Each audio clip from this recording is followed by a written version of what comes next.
Hi, my name is Shane Yates, and today I am going to be performing a poem called Blue Ridge by Ellen Bryant Voyagett. I think that's how you say her last name.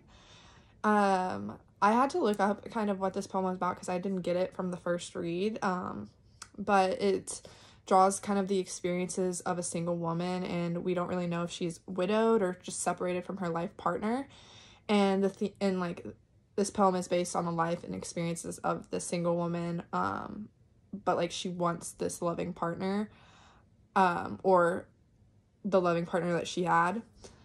But yeah, so I am just going to get into it. So, up there on the mountain road, the fireworks blistered and subsided. For once at eye level, spattered of light like water flickered from the fingers.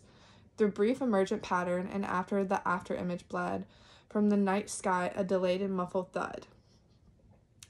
That must have seemed enormous down below, the sound committed with the arranged threat of the fire above the bleachers. I stood as tall and straight as possible, trying to compensate, trying not to lean in my friend's direction.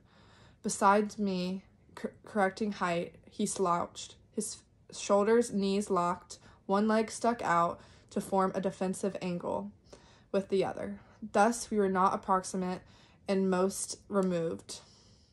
In the long pauses between explosions, he'd signaled conversation by nodding vaguely toward the ragged pines.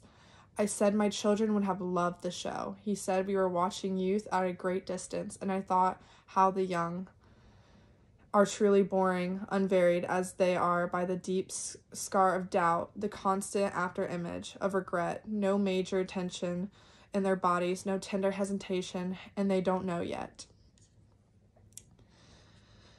That is so much work scraping from the self, its multiple desires, don't yet know, fatigue with self, the hunger for obliteration that wakes us in the night at the dead hour and fuels good sex. Of course, I didn't say it. I realized he watched the fireworks with the cool attention he turned on women dancing in the bar, a blunt, uninvested gaze, calibrating every moving part, thighs, breasts, the muscles of abandon. I had wanted that gaze on me. And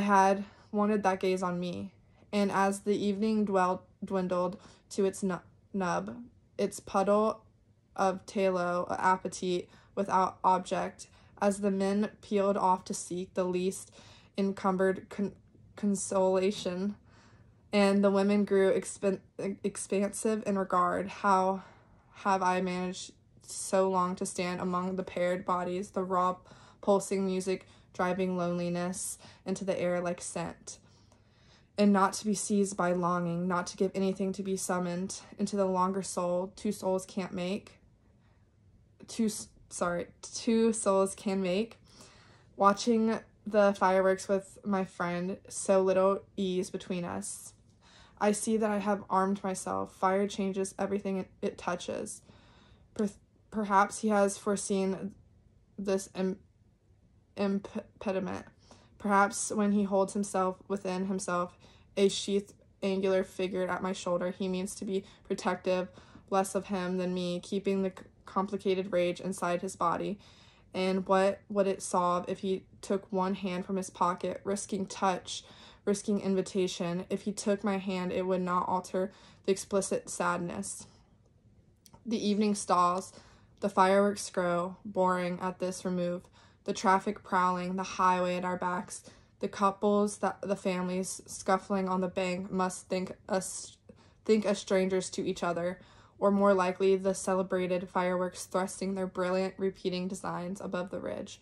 We simply blur into the foreground like the fireflies dragging among the trees, their separate, discontinuous lanterns. So yeah, the end. I knew I stuttered a little bit, but that was just because I guess I was a little nervous, but yeah, so that is the poem by Ellen Bryant Voyagett, and thank you.